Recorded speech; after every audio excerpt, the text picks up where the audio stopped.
Hello everyone. आज मैं एक छोटा सा BS6 इंजन के ऊपर एक टॉपिक लेके आया हूँ, टेक्निकल टॉपिक, जिसमें जब हम कॉमर्शियल व्हीकल लेते हैं तो काफ़ी सारे टेक्निकल क्वेश्चंस होते हैं कि BS6 में ऐसा क्या है या BS4 क्या है या नॉर्मल इंजन्स क्या हैं। तो मैं आपको बता दूं सबसे पहली बात कि BS6 आपको पता होनी चाहिए कि इंडिया में ही इंडिया के CPCB central pollution corporation board की जो रिकॉर्ड है उसमें एयर पोल्यूशन के कारण 1.7 million approx 1.7 million death air pollution के कारण होती है। तो एयर पोल्यूशन इंडस्ट्रियों से या हमारे कॉमर्शियल व्हीकल्स से जो एग्जॉस्ट गैस, इस तरह के इंजन से जो एग्जॉस्ट गैसेस निकलती हैं तो उससे आमतौर पे होती हैं। आपको पता होनी चाहिए कि carbon monoxide, hydrocarbon, NOx, particulate metal जैसी गैसें इंजन से निकलती हैं। तो इसके लिए टाटा वालों ने, मैं टाटा इंजन देख रहा हूँ तो मैं टाटा की बात कर रहा हूँ, तो टाटा वालों ने जो अपने एग्जॉस्ट सिस्टम में एक स्पेशल एग्जॉस्ट सिस्टम लगाया है, ये देख सकते हैं आप। इस पूरे सिस्टम का नाम है EATS। EATS means exhaust after treatment system. और ये इसके साथ एक टैंक है, ये यूरिया टैंक है। हम बताएंगे कि यूरिया का क्या काम है इसमें और इस पूरे सिस्टम का क्या काम है EATS। तो एक्चुअली मैं बता दूं कि ये जो ATS है इसमें हमारा जो गैस निकलता है, धुआं निकलता है इंजन से, इसको 5 पार्टों में फ़िल्ट्रेशन करने के बाद ये यहाँ से बाहर को आती है। अब 5 पार्ट हैं इसमें, आप देख सकते हैं डिवाइड बाई है सारे।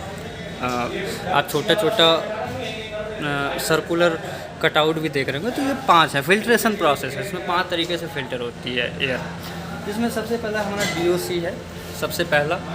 उधर से सबसे पहले पॉइंट पे आता है DOC, डीजल ऑक्सीडेशन कैटलिस्ट। दूसरा है हमारा DPF, डीजल पार्टिकुलेट फ़िल्टर। तीसरा है यूरिया मिक्सिंग यूनिट। चौथा है SCR, सेलेक्टिव कैटलिक रिडक्शन। और 5वां है ASC, अमोनिया स्लीप कैटलिस्ट।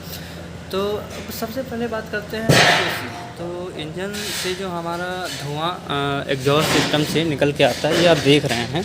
यहाँ से जो एग्जॉस्ट बैंड लगेंगी उसके ऊपर ये ATS लगेगा। उसके बाद फिल्ट्रेशन। तो सबसे पहला पार्ट हमारा आता है DOC। तो DOC में जब हमारा इंजन का गैस इन करता है तो हमारा जो पहला प्रोसेस होता है, तो इसमें जो फिल्ट्रेशन होती है तो कार्बन मोनोऑक्साइड यहाँ पे कार्बन डाइऑक्साइड में चेंज होती है और हाइड्रोकार्बन यहाँ पे H2O यानी वाटर में चेंज होती है। ठीक, तो हमने यहाँ पे 2 चीज़ों को कंट्रोल किया, कार्बन मोनोऑक्साइड को कंट्रोल किया और कंट्रोल किया। इसके बाद हमारा नेक्स्ट आता है DPF। DPF जो होता है हमारा डीजल पार्टिकुलेट फ़िल्टर। यहाँ पे हमारा जो इंजन का अनबर्न फ्यूल होता है, अनबर्न ऑयल होता है, तो उसको हम कंट्रोल करते हैं DPF। ये DPF में कंट्रोल होती है। नेक्स्ट स्टेप हमारा आता है नॉक्स। अब नॉक्स रिडक्शन को कंट्रोल करने के लिए हमें क्या चाहिए? अमोनिया। और अमोनिया हमें कहाँ से मिलेगी? यूरिया से। जब यूरिया को हम हॉट मिक्सिंग चैम्बर में हॉट गैसेस के रूप में यूज़ करेंगे तो हमें अमोनिया मिलेगी। ये यूरिया यहाँ से सप्लाई होगी उसमें। ये अनअसेंबल इंजन है, मैं इसीलिए पार्ट पार्ट दिखा पा रहा हूँ।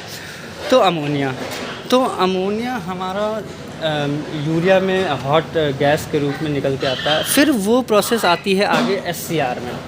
SCR मीन्स हो गया आपका सेलेक्टिव कैटलिक रिडक्शन। तो यहाँ पे जो हम जो हमारा अमोनिया SCR में आई, तो हम यहाँ पे जो फिल्ट्रेशन होगी तो ये 2 पार्ट में डिवाइड हो जाएगी। एक हो जाएगी नाइट्रोजन गैस और दूसरा हो जाएगा H2O वाटर।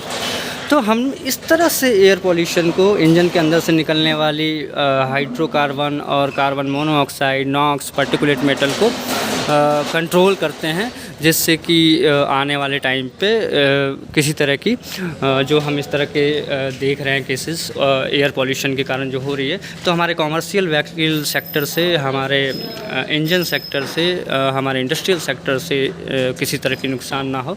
तो इस तरह के चेंजेस BS6 इंजन में, एक्चुअली कॉस्टली इंजन होती है ये, तो मैंने एक छोटा सा पार्ट बताया है। बाकी इसमें काफ़ी सारे सेंसर्स होते हैं, काफ़ी सारे ECU होते हैं, इलेक्ट्रॉनिक इलेक्ट्रॉनिक कंट्रोल यूनिट होते हैं, ईसीएम होते हैं, इलेक्ट्रॉनिक कंटेंट मैनेजमेंट, तो उस पे भी हम टॉपिक बनाएंगे।